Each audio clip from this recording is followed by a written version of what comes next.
Hare Krishna. Today we are reading from Sri Vrajamandala Parikrama. Javata. Javata or Yavagrama lies approximately 2 miles east of Nandagaon and is one of the places where the divine couple Sri Radha Krishna perform highly confidential pastimes. It is not possible to describe all the pastimes that took place here. Sometimes Rasika Sri Krishna would adorn his chest here with the red lac or javaka from Sri Radhika's lotus feet. This place, which is decorated with a vata banyan tree, is renowned as Javata or Yavagrama. The Gopi Jatila used to live in this village with her son Abhimanyu and daughter Kutila. Maharaja Vrishabhanu married his beloved daughter Sri Radhika to Jatila's son Abhimanyu on the instruction of Yogamaya Purnamasi. Although Abhimanyu had the conception that he was Sri Radhika's husband, by the power of Bhagavati Yogamaya, he could not even touch her shadow. Instead, out of shyness, he always busied himself by looking after his cows in the cowshed or spending time with his friends. Jatila and Kutila remained wholly occupied in household chores. On various deceptive pretexts, the clever Sakhis would arrange meetings between Srimati Radhika and Sri Krishna. Actually, these meetings were brought about by Yogamaya to nourish the rasa of Parama love, because Srimati Radhika is the embodiment of Sri Krishna's pleasure-giving potency, Ladini Shakti, and the crown jewel of Krishna's eternal beloveds. Fire and its power to burn, or the sun and its light, are intrinsically one in nature and cannot be separated from each other. Similarly, Sri Krishna and his Parashakti, Sri Radha, are eternally non-different and inseparable from each other. They are one soul manifest in two forms solely to taste rasa vilasa. Ravana could not so much as touch the original Sita. He was only able to kidnap her shadow. One can reconcile Abhimanyu and Srimati Radhika's relationship in the same way. Maharaja Vrishabhanu built a beautiful royal palace for his darling daughter in Javata, in which Srimati lived happily with her girlfriends. Every morning, Mukhara used to come here to see her beloved granddaughter. Bhakti Ratnakara gives charming accounts of the pastimes that took place here. One day, Sri Krishna could not meet with Radhika because she was in Mana. He became most agitated in separation from her, so on the advice of Vishakha, he disguised himself as a Brahmana student. He donned a sacred thread across his shoulder and wooden shoes on his feet. Carrying a begging bowl and staff in his hands and a book under his arm, he arrived at the door of Jatila's house in Javata and began begging by calling out God's name. Since it was morning time, Jatila and Kutila were making cow dung patties and had not yet bathed. Because they were not clean, they could not give any alms in charity. They therefore called for Radhika and ordered her to give alms to the Brahmana. But Radhika refused to come before any man other than her husband. The beggar boy had his own unique style. "Mother," he said, "I cannot stay here very long. I can only wait for as long as it takes to milk a cow and no longer. It is already time for me to go." Jatila thought, if this young Brahmana leaves empty-handed, it will not be at all auspicious for my family, and the cows or any of my family members may die. She entered the house and in a gentle way explained the situation to her daughter-in-law, repeatedly requesting her to give the mendicants some alms. She then returned to make cow dung patties. Srimati Radhika covered her face with her veil and carried a plate of flour, lentils and vegetables to the door. Lalita, Vishakha and the other Sakhis accompanied her. When she tried to offer them to the beggar, he humbly petitioned her, "I have no need for these alms. Please place your precious manna in my begging bowl." Now Priyaji understood everything.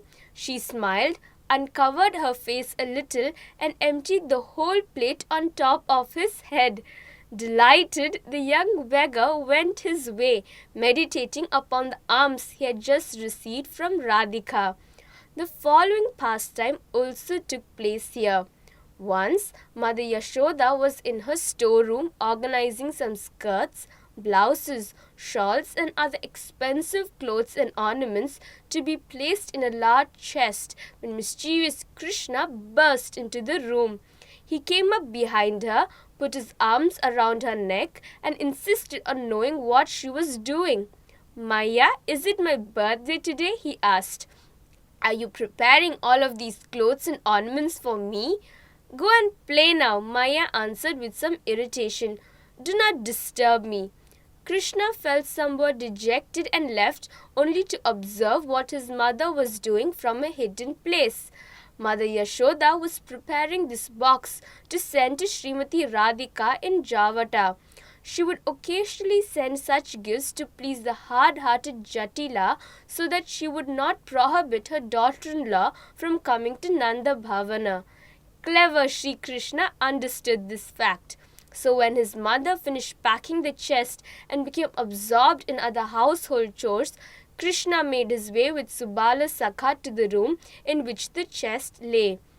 They unlocked it and removed its contents, and Krishna climbed inside. Subala closed the lid and locked it as before. Yashoda had requested Abhimanyu to personally come and collect the box because it was filled with expensive gifts and should not be given to anyone else. Abhimanyu put the box on his head and with great difficulty carried it to his mother in Javata Grama. Jatila said, "My son, this box is filled with very expensive clothes and ornaments for my daughter-in-law, so put it in her room." He happily placed the box in Srimati Radhika's room and left. When the Sakhis eagerly opened the box and saw the mischievous Shyamasundara inside, they burst out laughing. Their bliss knew no bounds. With intense prema, Radha and Krishna met, which filled the Sakhis with great satisfaction. Once, Srimati Radhika was in Mana and did not meet Krishna for several days. The Sakhis tried various means to convince her to give up her mana, but on this occasion her mana was fixed and therefore difficult to subdue. Krishna's separation from Radhika filled him with great distress. Subala Sakha therefore began to hatch a plan to help him meet with Radha. Subala exactly resembled Srimati Radhika in age, beauty, speech and so forth, and is skilled in many arts. He consoled Krishna saying, "Why are you so distressed? You should wait in this kunja for a short time while I arrange your meeting with Priyaji."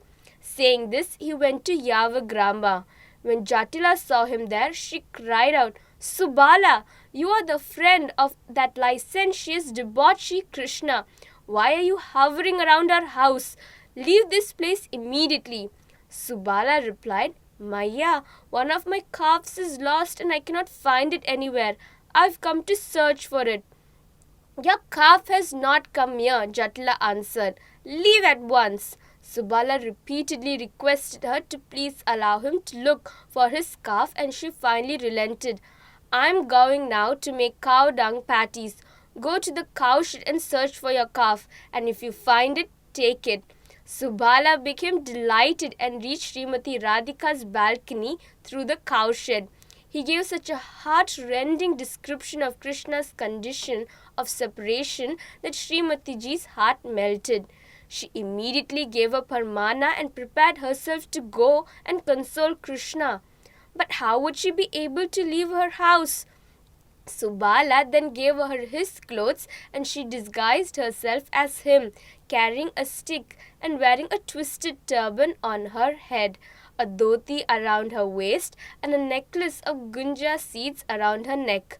Carrying a small calf in her arms, she appeared to be Subala happily leaving, having found his lost calf. She held the calf in such a way that no one would notice her breasts and become suspicious. Meanwhile, Subala, disguised as Radhika, became immersed in conversation with the Sakhis. When Jatila saw Srimati disguised as Subala leaving the cowshed, she asked, "So did you find your calf?" Radhika answered in Subala's voice. "Just see, Maya," she said, "I have found it." Jatila did not even become the slightest bit suspicious. Srimati Radhika finally reached Krishna, having made her way to the location as indicated by Subala. Distressed in separation, Krishna asked her, "Sakha, were you unable to bring my beloved? My life is coming to an end. What should I do? Where should I go?" Upon seeing Krishna in such a miserable condition, Srimati ji could not contain herself. She put the calf down and embraced him. By her tender touch and by the fragrance of her body, Krishna understood everything and all his sorrow went far away. He repeatedly praised the intelligence of Subala and proceeded to enjoy delightful pastimes with his beloved. After some time, Subala also arrived there and became so happy to watch their meeting. Once, Sri Krishna's desire to meet Radhika was so intense that he became very restless. That evening, with the hope of meeting Radhika, he went to Javata and waited outside Jatila's mansion under a bare tree. Climbing upon a branch of that tree, he started cooing like a black cuckoo, Kokila. Srimati and her girlfriends understood that this Kokila was none other than Sri Krishna in the bare tree eagerly awaiting a meeting. However, when Krishna tried to enter the house, the vigilant Jatila, hearing a sound, would call out, "Who is there?" and Krishna would again hide in the bushes. This continued all night long, and thus Krishna's attempts to meet with Srimati Radhika were repeatedly foiled. In the end, he gave up hope and left, dejected. Sri Rupa Goswami has described this incident in his book Ujjwala Nilamani 1.16. Sanketi Krita Kokiladi Ninadam Kamsa Dvisha Kurvato Dwaron Mochana Lolan Kavalaya Kwanam Muhu Shrinvatha Keyam Keyam iti pragalba jarati vakyena dunatmano radha prangana kona koli vitapi krode gata sarvari. In this verse, one Sakhi is describing Sri Radha Krishna's paradhinata of the previous night to her dear friend. Last night, Sri Krishna was standing under a bare tree in Srimati Radhika's courtyard, cooing like a kokila again and again. Srimati ji understood his signal, but whenever she went to open the door, her bangles and ankle bells made such a loud sound that even Sri Krishna heard them. From inside the house, haughty old Jatila would repeatedly call out, "Who is there?" Hearing her loud call, Sri Krishna, with a distressed heart, spent the whole night under that bare tree. May Sri Yavagrama be victorious as it conceals so many sweet memories. Jatila's house, Jatila ki Haveli. In the eastern part of the village, on a high hillock, is a large house of Jatila, in which there are deities of Jatila, Kutila and Abhimanyu. Now a temple of Sri Radha Kantaji is also there. The Sakhis arrange meetings between Srimati ji and Krishna here by deceiving Jatila, Kutila and Abhimanyu. Thank you. Hare Krishna.